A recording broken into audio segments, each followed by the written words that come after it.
Assalamualaikum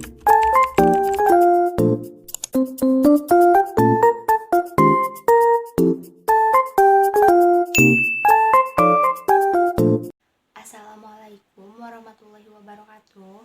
Perkenalkan, saya Isma Nabila dari semester 2B. Di sini saya akan mereview mata kuliah Hukum Pidana dengan dosen pengampu Ibu Profesor Dr. Hajah Heni Nuraini SHMH dan dengan dosen pendamping Bapak Dr. Rendi Aridayandi SHMH. Pada pertemuan kali ini saya akan membahas tentang alasan penghapus pidana.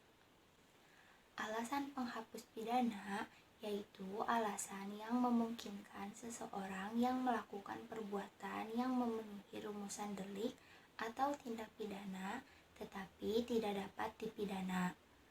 Alasan seseorang tidak dapat dipidana dikarenakan perbuatan yang memenuhi rumusan tindak pidana tidak merupakan tindak pidana karena tidak bersifat melawan hukum.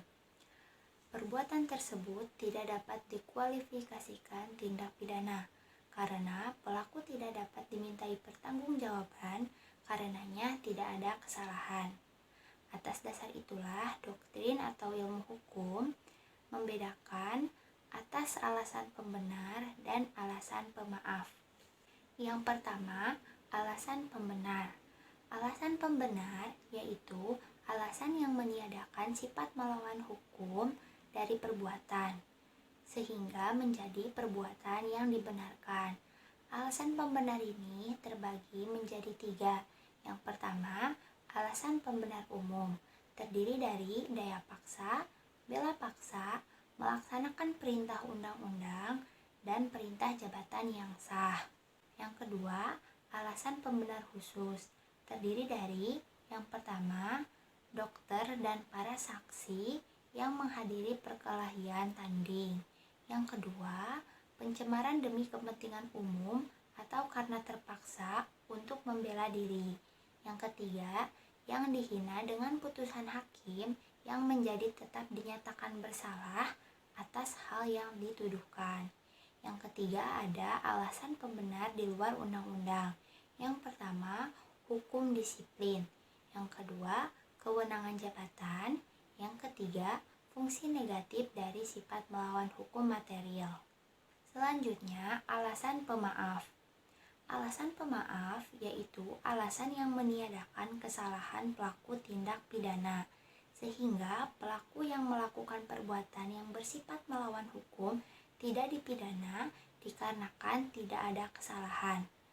Alasan pemaaf terdiri dari yang pertama, alasan pemaaf umum. Di dalamnya terbagi lagi menjadi beberapa. Yang pertama, ketidakmampuan bertanggung jawab. Yang kedua, daya paksa dalam arti sempit. Yang ketiga, perintah jabatan yang tidak sah. Lalu selanjutnya yang kedua ada alasan pemaaf khusus dan terbagi lagi menjadi beberapa. Yang pertama, mempersiapkan atau memperlancar perubahan ketatanegaraan dalam arti umum. Yang kedua, penarikan kembali pembujukan untuk melakukan kejahatan. Yang ketiga, tidak melaporkan kepada yang berwajib atau yang terancam apabila ada kejahatan tertentu. Yang keempat, pencurian antar suami istri. Yang kelima, insubordinasi tidak jadi. Lalu, yang ketiga, alasan pemaaf di luar undang-undang. Terbagi lagi menjadi 2. Yang pertama, tidak ada kesalahan sama sekali atau taksi. Yang kedua, alasan peniadaan pidana putatif. Selanjutnya, ada daya paksa atau overmuch. Daya paksa diatur dalam pasal 48 KUHP, tetapi tidak memberikan pengertian karena itu harus dicari dalam MVT yang menjelaskan bahwa daya paksa adalah setiap kekuatan, setiap paksaan, setiap tekanan yang tidak dapat ditahan. Dalam doktrin, daya paksa dibedakan menjadi daya paksa absolut dan daya paksa relatif. Daya paksa juga dibagi menjadi 3 bentuk. Yang pertama, pertentangan antar dua kepentingan hukum. Yang kedua, pertentangan antara kepentingan hukum dengan kewajiban hukum. Yang ketiga, pertentangan antara dua kewajiban hukum. Lalu selanjutnya ada bela paksa. Bela paksa atau nudwer diatur dalam pasal 49 ayat 1 KUHP yang disebut alasan penghapus atau peniadaan pidana. Syarat-syaratnya, yang pertama, perbuatan harus terpaksa dilakukan untuk pembelaan yang sangat perlu karena tidak ada jalan lain. Yang kedua, perbuatan tersebut dilakukan karena ada serangan yang sekoyong-koyong atau mendadak dan seketika itu juga. Lalu, yang ketiga, pembelaan itu hanya dapat dilakukan untuk kepentingan hukum yang ditentukan secara limitatif, yaitu diri sendiri atau orang lain, kehormatan kesusilaan sendiri atau orang lain, dan harta benda sendiri atau orang lain. Selanjutnya ada bela paksa yang melampaui batas atau nudwer excess. Diatur dalam pasal 49 ayat 2 KUHP, yaitu berupa melampaui batas pembelaan yang diperlukan, pembelaan yang dilakukan sebagai akibat yang langsung dari guncangan jiwa yang hebat.